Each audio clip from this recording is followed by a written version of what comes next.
안녕하세요. 오늘은 C.S. 루이스와 지그문트 프로이트, 정말 20세기의 중요한 두 사상가죠. 네, 그렇죠.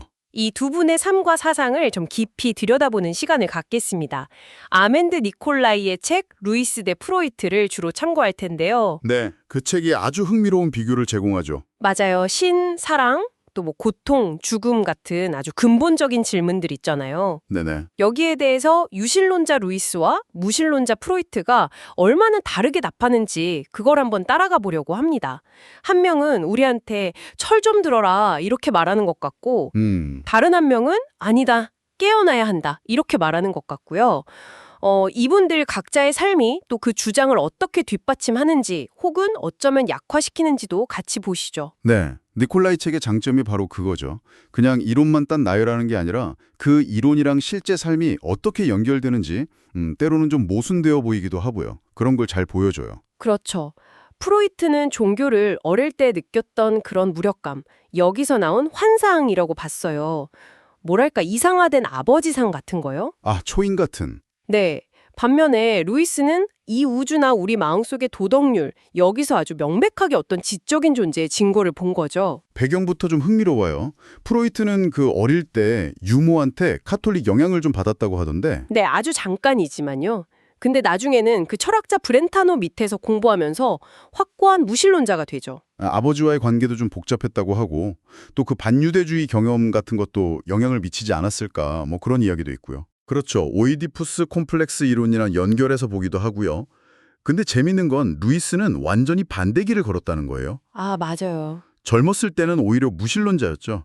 그 성공의 사제였던 교장이 좀 폭력적이었다고 해요.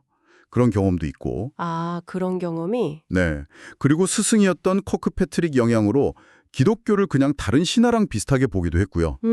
그런데 이제 체스터턴의 영원한 인간 같은 책들, 그리고 친구인 톨킨이나 다이슨과의 대화, 이걸 통해서 지적으로 설득당해서 회심하게 됩니다. 두 사람 다 아버지와의 관계가 좀 어려웠다는 공통점도 있네요. 네, 니콜라이도 그 부분을 주목하죠.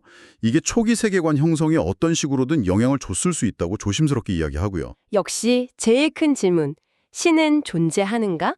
여기서 답이 확 갈리죠. 프로이드는 뭐 단호하게 아니오 였잖아요. 그렇죠. 종교는 그냥 유아적인 망상이다. 현실 도피다. 이 냉혹한 우주에서 인간은 그냥 스스로 철들어야 한다. 딱 이거였죠. 반면에 루이스는 그렇다. 네, 우주의 질서, 그리고 우리 안에 있는 그 보편적인 도덕 감각, 양심 같은 거요. 이게 다 창조주를 가리키는 길잡이라고 본 거예요. 아, 그래서 오히려 이런 증거들 앞에서 깨어나야 한다고 촉구했고요. 결국 우리가 이 세상에서 의미를 어디서 찾느냐, 이 질문에 대한 답이 다른 거네요. 프로이트는 인간 안에서, 루이스는 인간 너머의 초월적인 존재에서. 정확합니다. 그 젠주 힐튜트라고 하는 거 있잖아요. 설명하기 힘든 깊은 갈망?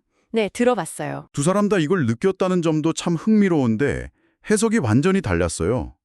프로이트도 이걸 인지하고 탐구는 했지만 명확한 답은 못 내렸죠. 근데 루이스한테는 이 갈망이야말로 우리가 이 세상 너머의 어떤 존재를 향하도록 만들어졌다는 아주 강력한 증거, 이정표였던 거죠. 이런 세계관 차이가 행복을 보는 관점에서도 드러나겠네요. 당연하죠.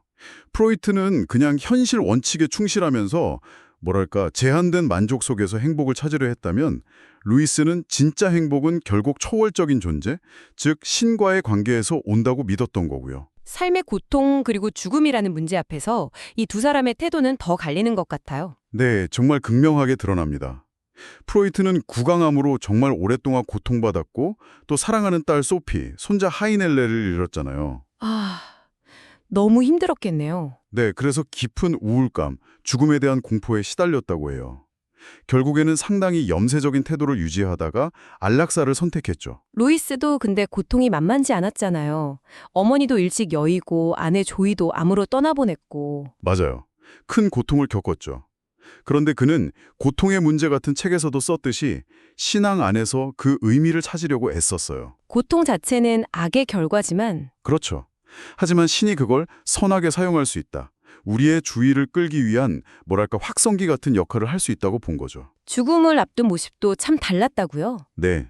루이스는 일리아드 같은 고전을 다시 읽으면서 비교적 평온함을 유지하려고 노력했다고 하고요.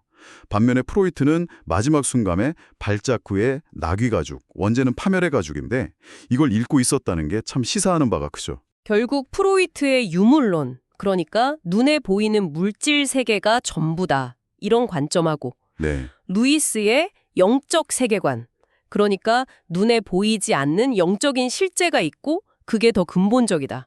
이 두 관점이 삶의 모든 질문에 정말 다른 답을 내놓게 한 거네요.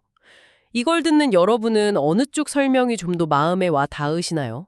어쩌면 이 두 거인의 이런 치열한 대립이 우리 모두 안에 있는 갈등일지도 모르겠어요. 그러니까 내 이성만으로 딱 서고 싶다는 그런 마음하고 또 동시에 우리 안에 설명하기 힘든 어떤 초월적인 것에 대한 갈망, 그 사이의 긴장 같은 거요. 그러네요. 여러분의 삶 속에서 발견되는 크고 작은 이정표들, 그런 것들이 지금 여러분을 어디로 이끌고 있다고 느끼시는지 한번 조용히 스스로에게 질문을 던져보시는 것도 의미 있을 것 같습니다.